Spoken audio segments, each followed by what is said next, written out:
Hello, my esteemed colleagues, distinguished Chancellor. I was so proud when our university abolished critiques. When we hear the word critique, we freeze. Uh-oh, here it comes. Too brown, too white, too liberal, too conservative. Our heart races. We clench our fists, grit our teeth, raise our guns, and prepare for battle. Watch how my face twitches when I hear the word critical. How serious my eyes and eyebrows get. Vulgar. Makes babies cry. Ugly. That's why I've come before you today to propose we take the next step. Instead of banning critical race theory from our curriculum to avoid potential violence, we rename it, rebrand it, repackage. Critical race theory first emerged in the late 1970s, and since when do we listen to anything or anybody over 40 years old? Present company accepted, of course. It's a joke. Come on, we're academics, tenured. We can afford to laugh a little. When the university first banned us from giving students constructive criticism, I'll admit that I was taken aback. I worried we were being too soft, and the world is not soft. We were told feedback is in. Give feedback. Plenty of feedback. Feedback, like food, is always welcome. To be precise, it's I'm going to feed you, nourish you, fill you up, give you something to eat, chew on, something delicious, nutritious, vital for your growth as a human being. Everyone has to eat, and there's no shame in hunger. My mama told me that, and she said even racists love plum sauce chicken. I didn't want to believe her. I didn't want her to be right, mostly because she left us. And how can you put your faith into someone who broke your heart? Someone who is supposed to give you unconditional love forever. But some days I miss my mama so much that I can't help myself. I go over every crazy little thing she told me as if it were the gospel truth, looking for the love, which I need more than ever these days to combat the hate.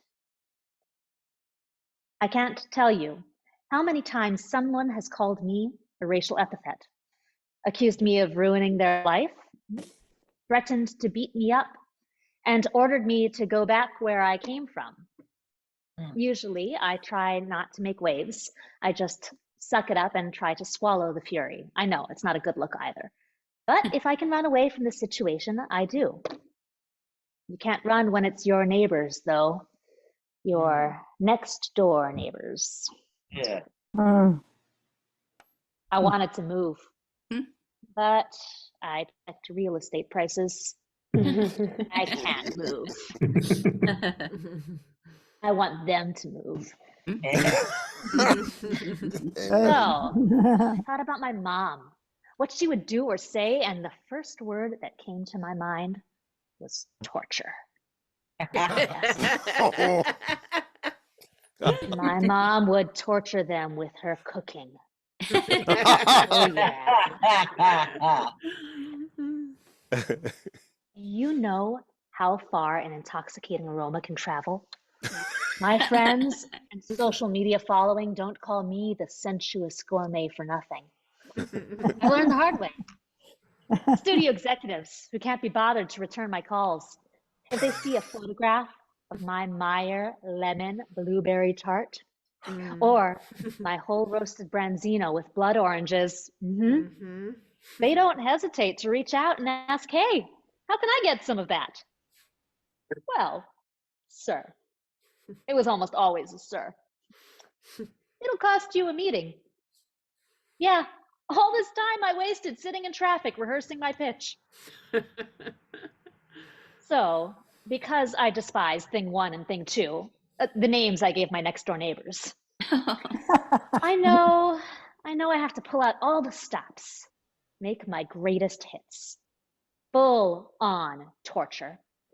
Let them know what they're missing. Short ribs that simmer for hours. Ginger molasses cookies, luscious dumplings, grilled okra, my mother's plum sauce chicken, Alsatian plum tart. Let those aromas waft over and over and over until they can't take it anymore. They have to get off their asses and move.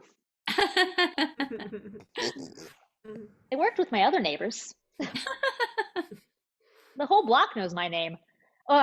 Word got out, or should I say the aromas got out. Today, neighbors walk by my house on purpose to catch me working in my garden and ask, "Oh, what's that smell? What are you making today? Lavender shortbread cookies? Oh my, may I have some? Oh, you must give me the recipe. I'll bring you some kumquats if you make me some marmalade."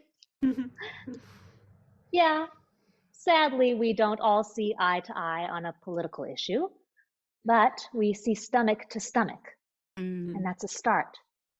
The start of a conversation, the start of compassion, empathy. I was about to give up because thing 1 and thing 2 made thing 3. Yeah, they returned the favor by having thing 3 throw temper tantrums near my bedroom window. I couldn't take it. All the screaming and yelling. But toddlers have an acute sense of smell, too. An acute sense of needs that must be met. I mean, we've all seen babies break down in aisle 3 and scream, I want it now! Thing 3 loves to eat. Especially loves pie. All kinds of pie. Heirloom tomato pie, peach crostata, pumpkin pie. Thing 3 follows his nose, follows the scent of freshly baked pie right into my garden. Thing 1 and thing 2 have no choice but to retrieve thing 3 from my yard. And to do so, they have to face me. Sensuous gourmet. Hi, remember me? The person you called ugly names?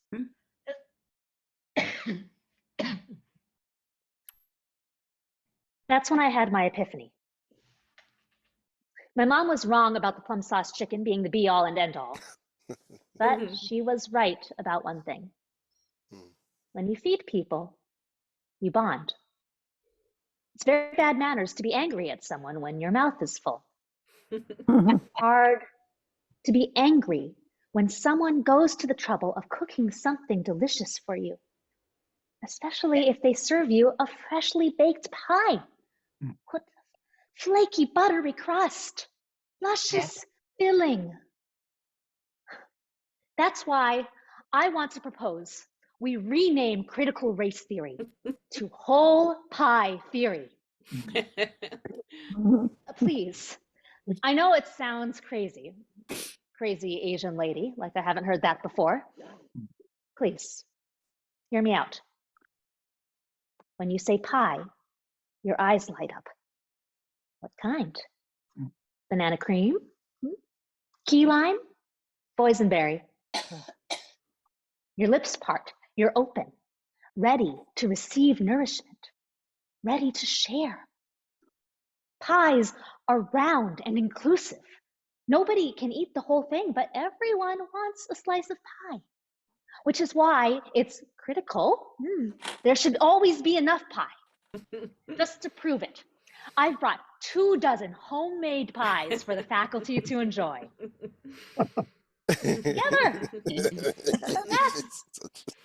Some are gluten-free and dairy-free and sugar-free, but I'm afraid not taste-free or calorie-free.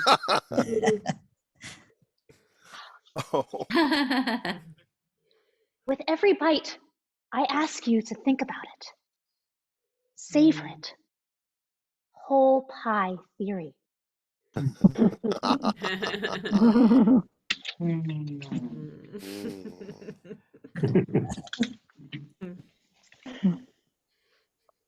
One reason I chose whole pie theory over feedback theory may be obvious to some of the punsters joining us today. Pi is a homonym of the mathematical constant pi. In basic mathematics, pi measures the area and circumference of a circle, like our world, the globe. Pi makes the world go round.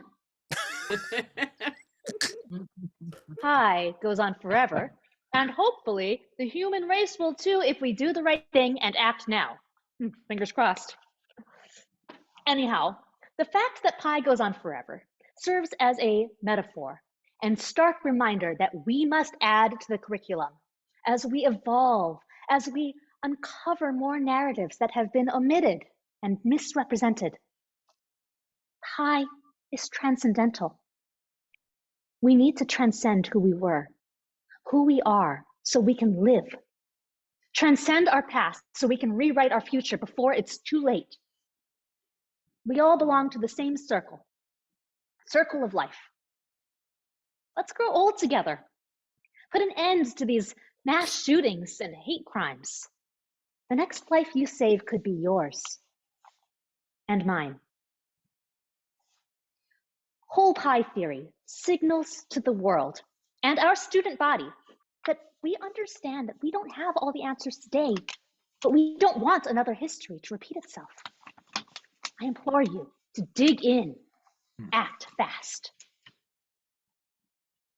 Next month, I'd like to discuss why our student body feels that the acronym BIPOC is outdated. Colored people, people of color, do we call that progress? Our Asian American students feel marginalized and erased and demand to be seen, counted. Why isn't there an A in BIPOC, they ask? BIPOCA. How does the faculty feel about BIPOCA? Would my esteemed colleagues like to propose a better acronym? I look forward to hearing your thoughts next month over a slice of pie. Thank you for your consideration.